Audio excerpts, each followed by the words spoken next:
शिवाय गौरी वंदना बजबृंद सूर्याय दक्षाध्वरनाशकाय श्रीनीलकंठाय वृषभ दज्जाय तस्मै शिखराय नमः शिवाय। मित्रों, आज मैं आप सभी से मानव जीवन के बारे में बात करूंगा। मैं आप सभी को बताऊंगा कि मनुष्य देह बहुत दुर्लभ है। इतनी दुर्लभ है कि देवता तक भी इस देह के लिए तरसते हैं, क्योंकि इस मनुष्य देह के द्वारा ही परम मोक्ष को प्राप्त किया जा सकता है। लेकिन इंसान इस देह को ऐसे ही व्यर्थ गंवा देता है।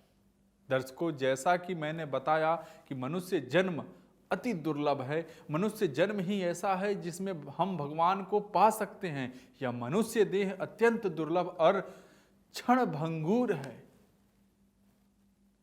मनुष्य शरीर के समान सर्वश्रेष्ठ शरीर कोई नहीं है। मनुष्य एक ऐसा जीव है जिसने सब पर अपना कंट्रोल कर रखा है। दर्शकों, भगवान को हम ईश्वर, अल्लाह, वाहेगुरु, शाहिद अनेक नाम से जानते हैं। जितने भी जीव है सब भगवान के पुत्र है। गरुड़ पुराण कहता है कि मनुष्य के अतिरिक्त अन्य कोई योनि वाला जीव भगवान को नहीं जान सकता है। इसी मानव देह को पाकर ईश्वर को नहीं जान पाते हैं, तो यह सबसे भूल होगी। यह मत समझना कि मृत्यु के पश्चात तुम्हें पुनः मनुष्य शरीर मिल जाएगा।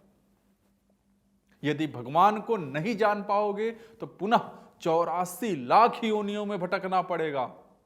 इसलिए हे मानव, उठो, जागो और अब जल्द से जल्द किसी भी तत्वदर्शी की शरण में जाओ। तुम्हारा कल्याण हो सकता है। मनुष्य में इतनी ताकत है कि वह देवताओं को भी अपना गुलाम बना सकता है। इसका उदाहरण लंकापति रावण है। भगवान ने स्वयं कहा कि वह भक्त की भक्ति के वशीभूत होकर उसकी एक आवाज पर दौड़कर चले आते हैं। इसलिए हमें अपनी शक्ति को पहचान कर भगवान की भक्ति में लग जाना चाहिए। यह सत्य सबको ज्ञात है, लेकिन सांसारिक कार्यों में ही उलझा हुआ है। ध्यान ही नहीं रहता कब समय बीत गया और फिर अंत में पछतावा बचता है। ईश्वर ने यह अनमोल जीवन दिया है बड़े ही पुण्य कर्मों से, लेकिन वो पुण्य कर्म भी व्यर्थ चले गए। जो इस देह को पाकर भी ईश्वर को न पा सका, यही भटकते रह जाना है और यही जन्म पर जन्म लेकर के दुख भोगना है। मित्रों, दर्शकों, इस संसार में कोई सुखी नहीं है। चाहे किसी के पास कितना भी भौतिक सुख हो, सब दुखी हैं और इस दुख का कारण भी स्वयं हम ही हैं। इसलिए मित्रों, अभी जागने का समय है। बहुत सो चुके हो, अब इस अंधकार से प्रकाश की तरफ चलने का समय है।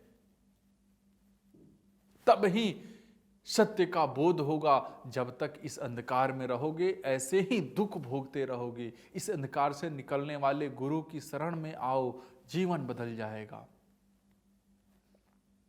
अभी समय है, फिर से ये समय लौट कर नहीं आएगा। आपके रहने, आप ना रहने से इस दुनिया पर कोई फर्क नहीं पड़ता है। आज आपकी मृत्यु हो जाए, महीने बाद आप सबको भूल जाएंगे, लोग आपको भूल जाएंगे, नाम भी कोई नहीं लेता है, परिवार भी अपना जीवन जिएगा, सब अपनी अपनी यात्रा पूर्ण करने में लगे रहेंगे। कुछ समय के लिए मिले और फिर साथ छूट गया, यही चल रहा है आज के समय में। लेकिन मित्रों, बहुत से लोग इस क्षण भर के मिलन से ही पूरा जीवन निकाल देते हैं। जन्म से तो ब्रह्मा योगी होते हैं, लेकिन ये संसार अपने स्वार्थ के लिए तुझे भी इस संसार के मोह में फंसा देता है। इसलिए स्वयं को पहचानो, उस परमात्मा को, अंश को पहचानो, जिससे ये जीवन सफल हो जाए। वास्तव में मित्रों, हम हमेशा अमरत्व को खोजते रहते हैं। हमें सालों तक जीने की लालसा होती है। हमें प्रत्यक्ष अथवा अप्रत्यक्ष रूप से मृत्यु का डर सताता रहता है।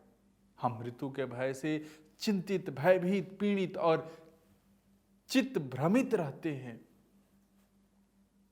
वो भी तब जबकि मृत्यु शाश्वत सत्य है। जिसका जन्म हुआ है उसका मरना निश्चित है। पंचतत्व से बने इस शरीर को एक दिन उसी में मिल जाना है। मौत को तो एक न एक दिन आना ही है, इसलिए मृत्यु से डरना व्यर्थ है। वर्तमान में जियो, मौत के आने की चिंता मत करो। अपने सद्गुरु के शरण में जाओ, उनके बताए पथ पर चलो, अपनी अंतरात्मा में झांक कर देखो, वही तुम्हें परमात्मा और परम तत्व की प्राप्ति होगी। सद्गुरु का सानिध्य प्राप्त करने से तुम्हें मानव जीवन के सत्य का बोध हो जाएगा मित्रों। इसलिए सद्गुरु की तलाश करो और उनके सानिध्य में जाओ। आज बस इतना ही। जय महाकाल।